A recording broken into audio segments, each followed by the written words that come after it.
Hi dears, welcome to ಅಮ್ಮನ ಅಡುಗೆ. ಇವತ್ತು ಸಮ್ಮರ್ ಸ್ಪೆಷಲ್ ರೆಸಿಪಿ ಒಂದು ನೋಡ್ಕೊಂಬರೋಣ.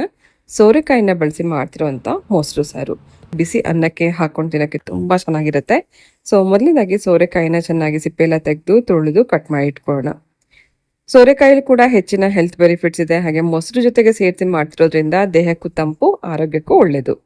ಬಿಸಿ ಅನ್ನಕ್ಕೆ 5 ನಿಮಿಷಕ್ಕೆ ನೀವು ಈ ಸಾಂಬಾರನ್ನ ಕೂಡ ಮಾಡ್ಕೋಬೋದು.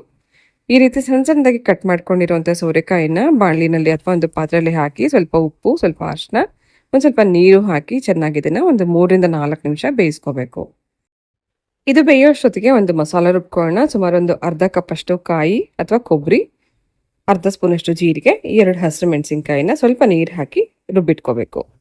3-4 ನಿಮಿಷದ ನಂತರ ಸೋರೆಕಾಯಿ ಮುಕ್ಕಾಲು ಭಾಗದಷ್ಟು ಬೆಂದಿರುತ್ತೆ. 70% ಮಾತ್ರ ಬೆಂದಿರಬೇಕು. ಆನಂತರ ರುಬ್ಬಿರುವಂಥ ಈ ಮಸಾಲ ಇನ್ನು ಸ್ವಲ್ಪ ನೀರು ಹಾಕಿ ಮತ್ತೆ ಇದನ್ನು ಈ ಮಸಾಲೆ ಜೊತೆಗೆ ಬೇಯಿಸ್ಕೋಬೇಕು.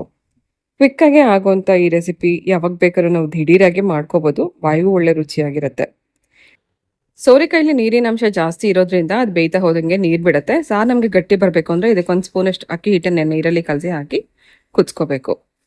ಹಾಕಿರುವಂಥ ಮಸಾಲೆ ಮತ್ತು ಈ ಅಕ್ಕಿ ಹಿಟ್ಟು ಚೆನ್ನಾಗಿ ಕುದ್ದು ಸೋರೆಕಾಯಿ ಚೆನ್ನಾಗಿ ಬೇಯೋವರೆಗೂ ಬೇಯಿಸ್ಕೊಂಡ ನಂತರ ಸ್ಟವ್ ಆಫ್ ಮಾಡ್ಕೊಳ್ಳೋಣ. ಇದು 1 ನಿಮಿಷ ಬಿಸಿ ಆರದ ಮೇಲೆ ಇದಕ್ಕೊಂದು 3/4 ಕಪ್ ಅಷ್ಟು ಮೊಸರನ್ನ ಬೀಟ್ ಮಾಡಿ ಹಾಕೋಬೇಕು. ಆದಷ್ಟು ಮೊಸರು ಫ್ರೆಶ್ ಆಗಿರಬೇಕು, ಹುಳಿ ಜಾಸ್ತಿ ಇರಬಾರ್ದು. ಮೊಸರು ಹಾಕಿ ಮಿಕ್ಸ್ ಮಾಡಿ ಲಾಸ್ಟ್ ಇದಕ್ಕೊಂದು ಒಗ್ಗರಣೆ ಹಾಕೋಣ. ಒಗ್ಗರಣೆಗೋಸ್ಕರ 1 ಸ್ಪೂನ್ ಎಣ್ಣೆನಲ್ಲಿ ಸಾಸಿವೆ, ಉದ್ದಿನಬೇಳೆ, ಕರಿಬೇವು ಹಾಕಿ ಮೇಲಿಂದ ಒಗ್ಗರಣೆ ಹಾಕೊಂಡ್ರೆ ಸೋರೆಕಾಯಿ ಮೊಸರು ಸಾರು ರೆಡಿ. ಇದು ಮಧ್ಯಾಹ್ನದ ಊಟಕ್ಕೆ ಕ್ವಿಕ್ ಅಂಡ್ ಈಸಿಯಾಗಿ ಮಾಡ್ಕೊಳ್ಳೋದಷ್ಟೇ ಅಲ್ಲ, ಈ ಬೇಸಿಗೆಗೆ ಹೇಳಿ ಮಾಡಿಸಿದಂಥ ಒಂದು ರೆಸಿಪಿ. ಬಾಯಿಗೂ ರುಚಿ, ಆರೋಗ್ಯಕ್ಕೂ ಹಿತ. ಸೊ ಈ ರೆಸಿಪಿ ಒಂದ್ಸತಿ ನೀವು ಕೂಡ ಟ್ರೈ ಮಾಡಿ, ಮಾಡಿದ್ಮೇಲೆ ಹೇಗಿತ್ತು ಅಂತ ಕಮೆಂಟಲ್ಲಿ ತಿಳಿಸಿ. ಹಾಗೆ ನನ್ನ ಚಾನಲ್ ಅಮ್ಮನ ಅಡುಗೆ ಚಾನಲ್ನ ಸಬ್ಸ್ಕ್ರೈಬ್ ಮಾಡ್ಕೊಂಡು ನೋಡಿ. ನಿಮ್ಮ ಫ್ರೆಂಡ್ಸ್ ಆ್ಯಂಡ್ ಫ್ಯಾಮಿಲಿಗೆ ನನ್ನ ರೆಸಿಪಿನ ಶೇರ್ ಮಾಡಿ.